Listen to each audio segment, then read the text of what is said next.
Vertical self management centre नाम की एक फैसिलिटी में एक बहुत ही अलग तरह की जेल है। इसमें 333 फ्लोर्स हैं और बीच में है एक बड़ा सा होल। फूड एक प्लेटफॉर्म पर रखा जाता है और इसे नीचे की ओर ले जाया जाता है। प्रिजनर्स को केवल 2 मिनट दिए जाते हैं, जितना हो सके उतना खाने के लिए, और उसके बाद प्लेटफॉर्म अगले लेवल पर चला जाता है। जितना नीचे का लेवल होगा, फूड मिलने की संभावना उतनी ही कम होगी। अगर कोई फूड बचाकर रखने की कोशिश करता है, 2 मिनट में खाना खाना इज वेरी डिफिकल्ट, तो एडमिनिस्ट्रेशन करेगा उसे पनिश। हर महीने के एंड में प्रिजनर्स को शफल करके अलग अलग फ्लोर्स पर भेज दिया जाता है। हर प्रिजनर को अपनी चॉइस का एक ऑब्जेक्ट लाने की परमिशन होती है। इसी बिल्डिंग में कई बच्चे एक स्ट्रेंज पिरामिड पर खेल रहे हैं। गली गली सिम सिम, गली गली सिम सिम। अपनी सेल्स में भेजे जाने से पहले प्रिजनर्स का इंटरव्यू लिया जाता है और उनकी फेवरेट डिश के बारे में पूछा जाता है, जिसे प्लेटफॉर्म के फूड सिलेक्शन में ऐड किया जाएगा। जामियातिन ने पिज्जा मांगा और बताया कि अगर उसे हर दिन पिज्जा नहीं मिलेगा तो वह बहुत नर्वस हो सकता है, जैसे एक बार उसने अपने पेरेंट्स का ही घर जला दिया था। हालांकि इंटरव्यूअर को पता था कि जामियातिन को अपनी गलती का तुरंत रिग्रेट हुआ और उसने आग बुझा दी। इस बीच पेरम्पुआ ने बताया कि उसकी फेवरेट डिश हैम क्रॉकेट्स है, जो उसका एक्स बॉयफ्रेंड उसके लिए बनाता था। उसने कहा कि वह इस फैसिलिटी में इसलिए ज्वाइन हो रही है क्योंकि उसे अपनी गलती भूलने के लिए टाइम चाहिए। आखिरकार जामियातिन और पेरम्पुआ लेवल 24 पर पहुंचते हैं। जब जामियातिन प्लेटफॉर्म पर अपना पिज्जा चेक करता है तो वह देखता है कि लोगों ने उसमें से खा लिया है और टॉपिंग्स चुरा ली है। Like why bro, why? Just let the guy have his pizza. ऊपर से आर्ग्यूमेंट्स की आवाजें आती हैं, जिससे पता चलता है कि लेवल 21 के प्रिजनर्स ने ऐसा किया। गुस्से में जामियातिन चिकन उठाता है और खाने वाला होता है, लेकिन उसे रॉबस्पियर और लेवल 23 के उसके सेल में रोक देते हैं। रॉबस्पियर समझाता है कि एक सेल्फ इम्पोज रूल है, जिसमें कहा गया है कि हर कोई केवल वही डिश खा सकता है जो उसने इंटरव्यू में चुनी थी, या दूसरों के साथ ट्रेड कर सकता है। इस तरह सभी को खाना मिल सकता है। जो इस रूल को मानते हैं उन्हें लॉयलिस्ट कहा जाता है, और जो नहीं मानते उन्हें हम कहेंगे बारबेरियंस। रॉबस्पियर का कहना है कि अगर जामियातिन रिवेंज के लिए कुछ और खाता है तो इसका रिपल इफेक्ट होगा और नीचे के लेवल्स को फूड नहीं मिलेगा। जामियातिन को फर्क नहीं पड़ता और वह खाने वाला होता है, लेकिन पेरम्पुआ अपने क्रॉकेट्स शेयर करके उसे रोक देती है। अगले दिन लेवल 21 के प्रिजनर्स रूल्स को लेकर गुस्सा हो जाते हैं और रॉबस्पियर अनाउंस करता है कि शायद उन्हें अपने फूड के लिए लड़ाई करनी पड़े। पेरम्पुआ तुरंत अपना बेड तोड़कर एक मेटल बार बना लेती है, जिसे वह वेपन के तौर पर इस्तेमाल कर सके। जब प्लेटफॉर्म उनके लेवल पर आता है तो उस पर पहले से ही एक डेड बॉडी होती है। रॉबस्पियर और लेवल 21 का एक आदमी प्लेटफॉर्म पर गिर जाते हैं, जबकि ऊपर से एक महिला गिरा हुआ खाना नीचे फेंक देती है ताकि उसे पनिशमेंट ना मिले। लेकिन उसका लेवल हीट अप हो रहा है और वह आग पकड़ लेती है। उसका जला हुआ शरीर प्लेटफॉर्म पर गिर जाता है। रॉबस्पियर और दूसरा आदमी लड़ाई करते रहते हैं। पेरम्पो बेडशीट से आग बुझाने की कोशिश करती है, लेकिन महिला पहले ही मर चुकी होती है। पेरम्पो लड़ाई में शामिल होने की कोशिश करती है, लेकिन उसे जल्दी नीचे गिरा दिया जाता है और लेवल 21 का आदमी बेहोश हो जाता है। प्लेटफॉर्म नीचे जाना शुरू कर देता है और पेरम्पो और रॉबस्पियर जल्दी से अपने लेवल पर गिरे हुए फूड को पिट में फेंक देते हैं। टेम्परेचर तेजी से गिरने लगता है, लेकिन वे पूरा फूड हटा देते हैं और खुद को फ्रीज होने से लेते हैं बचा। प्लेटफॉर्म के चले जाने के बाद रॉबस्पियर इस बात पर फ्रीक आउट हो जाता है कि जली हुई महिला मर चुकी है। जामियातिन उसे कंफर्ट करने की कोशिश करता है, लेकिन रॉबस्पियर गुस्से में उसका गला पकड़ लेता है। पेरम्पुआ को उन्हें रोकने के लिए काफी चिल्लाना पड़ता है। रॉबस्पियर अनकॉन्शियस आदमी को बांध देता है और अनाउंस करता है कि वह बॉडी को नीचे लेवल्स पर ले जाकर अनॉइंटेड वंस को ढूंढेगा। जामियातिन उसे समझ नहीं पाता, इसलिए रॉबस्पियर उसे ये कहानी बताता है। कुछ समय पहले एक आदमी था जिसे लोग द मास्टर या मसाया कहते थे। उसने फेयर डिस्ट्रीब्यूशन के रूल्स बनाए थे। कहा जाता है कि उसने बिना खाए लो लेवल पर मेडिटेशन करके 1 महीना सरवाइव किया। अगले महीने वह बॉटम लेवल पर जागा, जहां फूड कभी पहुंचा ही नहीं। इसलिए उसने कैनिबलिज्म चुना और अपने पैर का मांस भूखे प्रिजनर्स को खिलाया। जिन्होंने मास्टर का फ्लैश खाया वे अनॉइंटेड वंस कहलाए। तब से उन्होंने मास्टर का सॉलिडारिटी का मैसेज फैलाना शुरू कर दिया। जामियातिन इस कहानी पर यकीन नहीं करता और चिल्लाता है कि उसने 2 दिन से कुछ नहीं खाया है। भाई, उसको खाना खाना है, अभी उसको फिलॉसफी नहीं चाहिए। रॉबस्पियर बर्न वुमेन की बॉडी को पिट में फेंक देता है। बॉडी गिरते हुए अलग अलग लेवल से टकराती है और टूट जाती है। आखिर में सारे पीसेस बॉटम पर पहुंचते हैं, जहां कैनिबल्स उन्हें खाने के लिए पकड़ लेते हैं। अगले दिन प्लेटफॉर्म जामियातिन के लिए उसका पसंदीदा पिज्जा लाता है और वह आखिरकार खा पाता है। वह किसी को कुछ और मिले ना मिले, ज़ामियातुन को उसका पिज्जा मिल जाना चाहिए। Bad joke, never mind, let's move ahead. रॉब्सफियर अपना खाना खाता है और डेड प्रिजनर्स का खाना टॉयलेट में फेंक देता है। वह बताता है कि आर्बिट्ररी लेफ्ट ओवर डिस्ट्रीब्यूशन केवल फाइट्स और वॉयलेंस को बढ़ावा देगा। दिन गुजरते हैं और ज़ामियातुन और पेरम्बुआ अपने डिशेस खाते हैं। वे लेफ्ट ओवर्स को फेंक देते हैं ताकि ट्रबल ना हो, लेकिन जब कोई नहीं देख रहा होता, ज़ामियातुन थोड़ा सा फूड खा लेता है। धीरे धीरे दोनों एक दूसरे के करीब आते हैं और ग्रूमिंग और फूड शेयरिंग जैसी चीजों में एक दूसरे की मदद करते हैं। पेरम्पुआ दीवार पर रेजर से डूडल्स बनाकर अपना समय काटती है। महीने के लास्ट डे पर वह ज़ामियातुन को भी कुछ ड्रॉ करने को कहती है, लेकिन ज़ामियातुन बताता है कि वह साइंस का आदमी है और उसे अपनी जिंदगी मैथ को डेडिकेट की थी। वह दीवार पर एक इक्वेशन लिखता है और बताता है कि इसका सॉल्यूशन एक इमेजिनरी नंबर है। इस रियलाइजेशन के बाद उसने यूनिवर्सिटी, अपनी रिसर्च और अपनी फैमिली सब कुछ छोड़ दिया। उस रात में सुनते हैं कि खाना लेवल 175 तक पहुंच गया है, जो पहले कभी नहीं हुआ था। सभी प्रिजनर्स जश्न मनाते हैं और पेरम्बुआ ज़ामियातुन से कहती है कि वह उसके साथ डांस करे। थोड़ी हेजिटेशन के बाद ज़ामियातुन मान जाता है और दोनों साथ में मजे करते हैं। अगले दिन ज़ामियातुन और पेरम्बुआ डरते हुए लेवल 180 पर जागते हैं।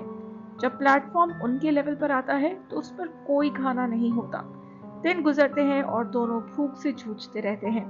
पेरम्बुआ फिर से दीवारों पर ड्राइंग बनाकर खुद को व्यस्त रखती है। ज़ामियातुन का चुना हुआ ऑब्जेक्ट एक लाइटर था और वह मजे के लिए अपने क्लोथ्स जलाने लगता है। धीरे धीरे वह अपनी स्किन पर भी जलने के निशान बनाने लगता है, तो पेरम्बुआ उसे रोकती है। एक दिन अचानक ज़ामियातुन खून की उल्टी करता है, जिससे पता चलता है कि वह बीमार है। उसी समय एक सर पिट से नीचे गिरता है। ऊपर से आवाजें आती हैं कि कुछ अनॉइंटेड वंस बारबेरियंस को मारने के लिए नीचे के लेवल्स पर आ रहे हैं। दिन बीतते हैं और पेरम्बुआ ज़ामियातुन की देखभाल करती है, जबकि नीचे के लोग भूख से कमजोर दिखने लगते हैं। पिट में और बॉडी पार्ट्स गिरने लगते हैं और ऐसा लगता है कि अनॉइंटेड वंस अभी भी लड़ाई कर रहे हैं। ऊपर से मैसेजेस आते हैं कि वे करीब आ रहे हैं और बारबेरियंस की एक सूची लेकर आ रहे हैं, जिसमें एक फैट मैन फ्रॉम लेवल 24 शामिल है, जिसने मरे हुए लोगों का खाना खाया था। अपने साथी को बचाने के लिए पेरम्बुआ झूठ बोलती है कि वे पहले लेवल 74 पर थे। उस रात ज़ामियातुन इंटरव्यू के बारे में सोचता है। उसने कोशिश की थी कि वह कहे कि लोग उससे डरते हैं, लेकिन इंटरव्यूअर को सच्चाई पता थी। ज़ामियातुन ने 16 साल की उम्र में स्कूल छोड़ दिया था। उसके सारे बिजनेस आइडियाज फेल हो गए। उसकी पत्नी और बच्चे ने उसे घर से निकाल दिया और यहाँ तक कि उसके पेरेंट्स भी उससे तंग आ गए। उन्होंने उसे फैसिलिटी में भेज दिया ताकि वह डिसिप्लिन सीख सके। ज़ामियातुन यह तय करता है कि उसके पास अब जीने के लिए कुछ नहीं बचा है। पेरम्बुआ को बचाने के लिए वह अपना लाइटर इस्तेमाल करके खुद को आग लगा लेता है। पेरम्बुआ दुखी होकर देखती है कि उसकी बॉडी पिट में गिर रही है। नीचे के लेवल्स पर लोग उसकी बॉडी को पकड़ने की कोशिश करते हैं ताकि उसे खा सके, लेकिन आग की लपटों की वजह से वे उसे छोड़ देते हैं।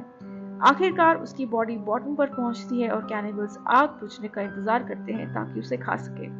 नए महीने की शुरुआत में पेरम्बुआ लेवल 51 पर जाती है। उसकी नई सेलमेट नटालिया है, जिसने प्लम्स को अपनी पसंदीदा डिश और एक तकिया एज एन ऑब्जेक्ट चुना है। नटालिया का एक हाथ गायब है। जब प्लेटफॉर्म आता है तो प्लम्स गायब होते हैं। पेरम्बुआ नटालिया को रूल्स फॉलो करने के लिए मना लेती है। रात में पेरम्बुआ को ज़ामियातुन का हेलुसिनेशन होता है। कुछ समय बाद एक सर पिट से नीचे गिरता है और नटालिया एंड पेरम्बुआ को पता चलता है कि एक अनॉइंटेड वन, जिसका नाम डाजन बाबी है, बारबेरियंस को मारने के लिए पूरे लेवल्स पर घूम रहा है। रूल्स यह कहते हैं कि केवल ऊपर के प्रिजनर्स को बारबेरियन को पनिश करने के लिए नीचे जाना चाहिए, लेकिन जब अगली बार प्लेटफॉर्म नीचे आता है, नटालिया फिर भी उस पर कूदकर लड़ाई में शामिल हो जाती है। ज़ामियातुन का बदला लेने के लिए पेरम्बुआ भी नटालिया के साथ प्लेटफॉर्म पर कूद जाती है। जैसे जैसे प्लेटफॉर्म नीचे जाता है और ज्यादा प्रिजनर्स उनके कॉज में शामिल होने लगते हैं, आखिरकार वे एक बारबेरियन ऑस्कर के लेवल पर पहुंचते हैं। ऑस्कर पहले हमला करता है और प्लेटफॉर्म पर मौजूद एक व्यक्ति को स्टैब कर देता है। एक भयानक लड़ाई शुरू होती है, जिसमें हर कोई घायल और लहूलुहान हो जाता है। कई पंचेस और किक्स के बाद ऑस्कर सरेंडर करने का नाटक करता है और प्लेटफॉर्म पर कूद जाता है जब वह नीचे जाने वाला होता है। गुस्से में नटालिया भी कूदती है और ऑस्कर को पीटना शुरू कर देती है। ऑस्कर उसे नीचे गिरा देता है और उसे स्टैब करने की कोशिश करता है। उसी समय पेरम्बुआ प्लेटफॉर्म पर कूदती है और नटालिया को बचाने की कोशिश करती है। एक और प्रिजनर ऑस्कर पर हमला करता है और उसे चोक करने की कोशिश करता है, लेकिन ऑस्कर उसे भी स्टैब कर देता है। पेरेम्पुआ फिर से लड़ाई में कूदती है और ऑस्कर को पीटना शुरू कर देती है। ऑस्कर रोने लगता है और कहता है कि उसने कुछ गलत नहीं किया।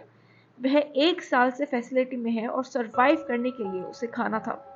पेरेम्पुआ को ऑस्कर पर दया आ जाती है और वह उसे प्लेटफॉर्म पर एस्केप करने देती है। नटालिया इसे रोकने की कोशिश करती है, लेकिन पेरेम्पुआ उसे रोक देती है। उस रात नटालिया बताती है कि वह 6 महीने से फैसिलिटी में है। शुरुआत में उसने रूल्स फॉलो करने की कोशिश की, लेकिन एक बार उसने एक डाइंग यंग वुमन को बचाने के लिए एक मरे हुए प्रिजनर का खाना दे दिया। अगले दिन डार्जन बाबी ने उसे पनिश किया। नटालिया का आर्म काट दिया और उसकी सेलमेट को प्लेटफॉर्म के नीचे बांध दिया गया ताकि बॉटम के कैनिबल्स उसे खा सके। नटालिया को अब लगता है कि कोई भी फैसिलिटी से बाहर नहीं निकल सकता। उसका मानना है कि सर्वाइवल एक इल्यूजन है। वह कहती है कि अगर वे अपने डेथ को फेक कर सके तो शायद उन्हें एडमिनिस्ट्रेशन द्वारा बाहर फेंक दिया जाएगा। नटालिया का प्लान है कि वह एक प्रिजनर द्वारा लाए गए ऑयल पेंटिंग को खाकर अपनी डेथ फेक करे, लेकिन उसे पेंटिंग किस लेवल पर है यह नहीं पता। कुछ दिनों बाद वे देखते हैं कि एक आदमी प्लेटफॉर्म के नीचे बंधा हुआ है। इसका मतलब है कि डार्जन बाबी और उसका ग्रुप उनके करीब आ रहे हैं। नटालिया पेरेम्पुआ को कन्विंस करती है कि वे नीचे जाएं, लेकिन जैसे ही वे प्लेटफॉर्म पर जाने की कोशिश करते हैं, प्लेटफॉर्म रुक जाता है और डार्जन बाबी अपने फॉलोअर्स के साथ आता है। शुरुआत में डार्जन जेनरस होने का नाटक करता है और उन्हें कुछ खाने के लिए देता है, लेकिन जैसे ही प्लेटफॉर्म नीचे जाता है, डार्जन अपने लोगों को नटालिया, पेरेम्पुआ और उन सभी को पकड़ने का आदेश देता है जो पहले की लड़ाई में शामिल हुए थे। डार्जन एक लंबा स्पीच देता है कि लोग रूल्स को ओबे करें, ना कि उन्हें इंटरप्रेट करें। एक्सेप्शंस बनाना डिसलॉयल्टी का एक्सक्यूज है। वह यह भी रिवील करता है कि उसकी आंखें गायब हैं, यह दिखाने के लिए कि वह लॉ को मानने का कितना बड़ा सिंबल है। फिर उसका ग्रुप नटालिया को अनड्रेस करता है और उसे प्लेटफॉर्म के नीचे बांध देता है ताकि कैनिबल्स उसे खा सके। पेरेम्पुआ को भी पकड़ लिया जाता है और उसका आर्म पिट के ऊपर खींचा जाता है। जैसे ही प्लेटफॉर्म नीचे जाता है, उसका आर्म रिप हो जाता है। इस बीच एक मिस्टीरियस रूम में बच्चे खेलते रहते हैं और उनकी संख्या बढ़ती हुई दिखाई दी है। अगले महीने पेरेम्पुआ लेवल 72 पर जाती है। उसका नया सेलमेट त्रिमैगसी है, जिसका ऑब्जेक्ट एक नाइफ है। त्रिमैगसी का जिंदा होना यह दिखाता है कि यह कहानी पहले मूवी के इवेंट्स से पहले की है। जब प्लेटफॉर्म आता है, त्रिमैगसी बिना रूल्स माने खाना खा लेता है। पेरेम्पुआ अब इसे अनफेयर जस्टिस से थक चुकी है। वह त्रिमैगसी के साथ प्लेटफॉर्म पर कूद जाती है और बारबेरियन प्रिजनर्स को ज्वाइन करने के लिए कन्विंस करती है। जैसे जैसे पेरेम्पुआ और त्रिमैगसी प्लेटफॉर्म के साथ नीचे जाते हैं, और ज्यादा बारबेरियंस को अपने साथ लड़ाई में शामिल होने के लिए मना लेते हैं। जल्द ही उनका ग्रुप इतना बड़ा हो जाता है कि प्लेटफॉर्म ओवरक्राउडेड लगने लगता है। कुछ लेवल्स बाद पेरेम्पुआ घोषणा करती है कि अब उनका ग्रुप काफी बड़ा हो गया है और वे प्लेटफॉर्म से उतर जाते हैं। यह रिवील होता है कि इन फेमस पेंटिंग इसी सेल में है और इसे ढूंढना पेरेम्पुआ का असली उद्देश्य था। बारबेरियन प्रिजनर्स को रिक्रूट करना सिर्फ प्रोटेक्शन पाने का एक तरीका था। She so smart. अगले दिन डार्जन बाबी यह सुनिश्चित करता है कि प्लेटफॉर्म खाली हो जाए इससे पहले कि वह पेरेम्पुआ के ग्रुप के लेवल तक पहुंचे। वह कहता है कि वह उन्हें कमजोर होने का इंतजार करेगा और फिर अटैक करके मार डालेगा। हालांकि वो ये भी कहता है कि अगर वो अभी सरेंडर कर देते हैं तो वह उन पर दया दिखा सकता है। पेरेम्पुआ के ग्रुप में आर्ग्यूमेंट शुरू हो जाती है कि उन्हें कैसे आगे बढ़ना चाहिए। कुछ बारबेरियन लोअर लेवल्स की ओर चले जाते हैं। अचानक त्रिमैगसी डिस्कशन को इंटरप्ट करता है और एक आइडिया देता है। वह कहता है कि सभी को लॉयलिस्ट को ढूंढने के लिए नीचे जाना चाहिए और उन्हें खा लेना चाहिए। ग्रुप इस आइडिया को पसंद करता है और सेलिब्रेट करने लगता है। इस बीच पेरेम्पुआ को याद आता है कि उसने इंटरव्यू के दौरान अपनी कहानी शेयर की थी। पेरेम्पुआ एक महत्वपूर्ण आर्टिस्ट हुआ करती थी और पेंटिंग जिसे नटालिया ढूंढ रही थी वही उसका चोजन ऑब्जेक्ट था। उसके फियांसे का एक चाइल्ड था और गलती से पेरेम्पुआ ने उसे मार दिया। जब पेरेम्पुआ अगली बार जागती है तो वह अपने मुंह में मांस का स्वाद महसूस करती है। उसने अब तक ह्यूमन फ्लैश खाने से इनकार किया था, लेकिन कमजोर हो जाने के कारण एक महिला ने उसे मांस खिलाकर उसकी मदद की। पेरेम्पुआ अपने सभी गिरे हुए दोस्तों के हेलुसिनेशंस देखती है और उसे मजबूरी में बारबेरियंस द्वारा दिया गया मांस खाना पड़ता है। कुछ समय बाद प्लेटफॉर्म उनके लेवल के पास आता है। हर कोई लड़ाई के लिए तैयार हो जाता है, लेकिन पेरेम्पुआ अपने पैंट्स में पेंटिंग छिपा देती है जिसे ऑस्कर देख लेता है। प्लेटफॉर्म पर मैट्रेसेस का एक ढेर आता है, लेकिन अचानक वे गिर जाते हैं और डार्जन बाबी अपने लॉयलिस्ट के साथ प्रकट होता है।